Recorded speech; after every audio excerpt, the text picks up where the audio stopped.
Le 31 janvier 2019, un article avait été publié sur CNN impliquant que les médicaments visant à réduire le cholestérol pourraient bénéficier toutes les catégories d'âge, incluant ceux de 75 ans et plus. L'article de presse cite une étude intitulée Efficacy and Safety of Statin Therapy in Older People, a meta-analysis of individual participant data from 28 randomized control trials, publiée dans le Lancet, un réputé journal médical. L'étude scientifique abordée traite sur le traitement du cholestérol sanguin via des médicaments, des statines, dans le but de prévenir une maladie cardiaque. Une maladie vasculaire est une pathologie qui touche le cœur et les vaisseaux sanguins. C'est d'ailleurs la première cause de mortalité au monde. Elle peut être favorisée entre autres par le tabagisme, l'obésité, une mauvaise alimentation, l'excès d'alcool, le manque d'activité physique, l'hypertension artérielle et le diabète. Quand on parle de maladie cardiaque, on pense souvent par exemple aux AVC ou aux crises cardiaques.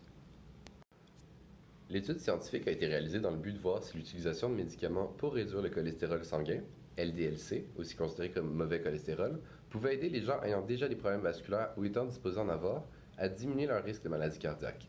On cherchait aussi à démontrer s'il y avait un quelconque lien de cause à effet entre l'intervention via la prescription de statine et la diminution du taux de maladie vasculaire pour les personnes à risque, incluant celles âgées de 75 ans et plus.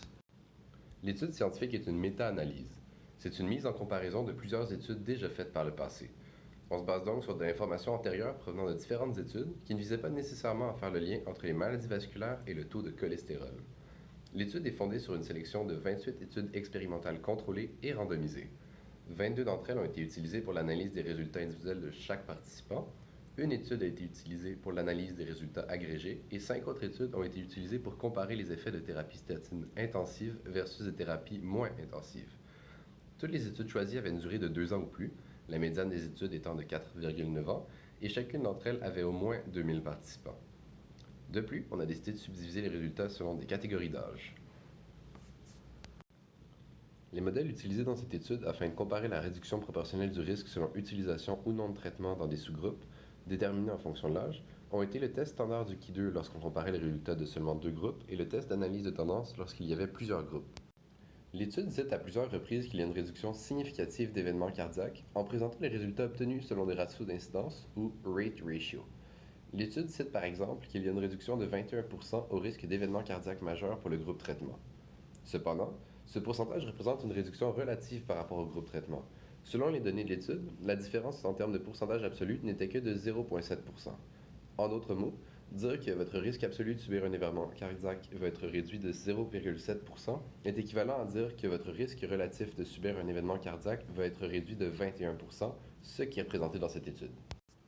Ces résultats sont présentés de manière un peu exagérée, comme par exemple dans le cas de l'article écrit par Diamond et Ravenscoff et cité dans l'Expert Review, où ils affirment que le risque absolu est de 1% pour le groupe traitement, alors qu'il est de 2% pour le groupe contrôle.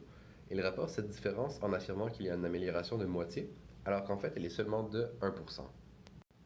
De plus, l'analyse des résultats du traitement a permis de voir qu'il n'y avait pas de différence significative entre les groupes d'âge, ce qui signifie que le traitement de statine a relativement la même efficacité, peu importe l'âge, sauf pour les personnes âgées de 75 ans et plus n'ayant pas l'antécédent de maladie cardiaque. On peut donc dire que l'article de presse a déformé les conclusions de l'article scientifique. En effet, l'article de CNN affirme qu'en donnant le traitement de statine à la population à risque, on peut prévenir des milliers de décès, alors que ce n'est pas ce qui est avancé dans l'article scientifique. CNN généralise donc des résultats qui n'ont pas été prouvés.